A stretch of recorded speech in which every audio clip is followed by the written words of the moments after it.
এই প্রশ্নটা আমাকে না করে প্রশ্নটা যারা সুশাসনের গল্প শোনায়, ফিরিস্তি শোনায়, আমি সেই ফেরিওয়ালার কাছে আমি আজকে জানতে চাই, স্কুলগুলোর পারমিশন চাইলাম, পারমিশন পেলাম না। আমরা একটা খোলা একটা জোত জায়গার একজনের জায়গার পারমিশন নিয়ে ডেকোরেটর কাজ করে আমরা দেখেছি, ডেকোরেটর তিনটে ডেকোরেটরকে হুমকি দিয়ে তাদেরকে এখান থেকে ভাগিয়ে দেওয়া হয়েছে। তো একটা টেনশন সকালবেলা থেকেই, হবে কি হবে না। আমরা বলি যারা যে কজনই আছে তাদেরকে নিয়ে আমরা ওই জায়গায় খালি আকাশে বসে রোদ্দুর মধ্যে বসে আমরা করব, মাটিতে বসে করবো, চেয়ারও নেই, কেউ কিচ্ছু ভাড়া দিচ্ছে না। ভয় একটা সমস্ত ডেকোরেটরদের বলা হুমকি দিয়েছে যে কোনো কিছু ভাড়া দেবে না। তো তারপরেও আমরা আজকে এখানে করছি। আমাদেরকে এসে বলতো, আমাদের কর্মীদের বলতো, ডেকোরেটরদের একটা হুমকি দিয়ে গেছে যাতে কোনো চেয়ার, শত্রুঞ্জিত মানে কিছু যেন না, মাইকটা কোনো কিছু যেন না দেওয়া হয়। তা সত্ত্বেও আমরা আজ 6 আগরতলা ব্লক কংগ্রেস কমিটি আমরা আজকে সম্মেলন সংগঠিত করছি। এবং আমি আশা করব যে সুশাসনের যে ফেরিওয়ালা তার গোচরে এই জিনিসটা আনা হবে এবং যে আগামী দিনগুলো এটা যেন একটা ট্রেডিশন না হয় সেটা সুনিশ্চিত উনি করবেন। অন্যান্য জায়গায় যেন, কারণ স্কুলগুলো আমরা চাইলে পাবো না, শাসক গোষ্ঠী চাইলে পাইবে, এটা মারাত্মক। কেন সেটা হবে?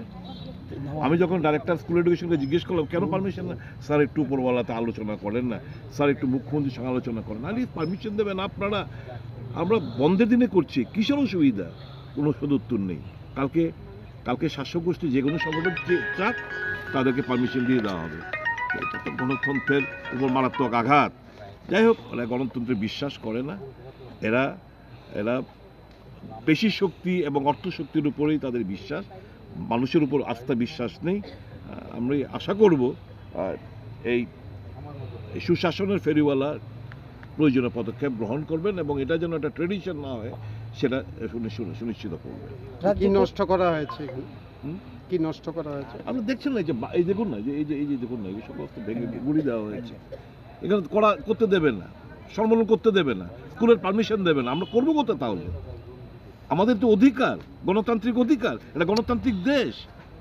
এই অধিকারটুকু যদি আমাদের কেড়ে নেওয়া হয় তো মারাত্মক ব্যাপার হয়ে দাঁড়িয়েছে। ফ্যাসিবাদী মনোভাব পরিষ্কারভাবে প্রতিফলিত হচ্ছে প্রত্যেকটি প্রতিদিন, প্রতি মুহূর্তে। আচ্ছা, রাজ্যে তো বলছে, সরকার বলছে সুশাসন আছে এবং আইনের শাসনও প্রতিষ্ঠিত হতে হয়েছে, জঙ্গলের রাজত্ব দূর হয়েছে। সেই বিষয়গুলো দেখার পরে এরকম প্রতিদিনও তো এরকম কোনো সংগঠন করতে গেলে এরকম ভাঙা হচ্ছে, কি বলবেন? এটা শুধু কংগ্রেসের নয়, বিরোধী যে কোনো রাজনৈতিক দল পুলিশের পারমিশন নিয়ে মিছিল মিটিং করলে আক্রমণ সংগঠিত হয়, বিভিন্ন পার্টি অফিস আগুনে পুড়িয়ে দেওয়া হয়, হামলা হুজ্জুতি করা হয়, মানে গায়ের জোর, পেশির জোর আর অস্ত্রের আস্ফলন আর অর্থের আস্ফলনের এই হচ্ছে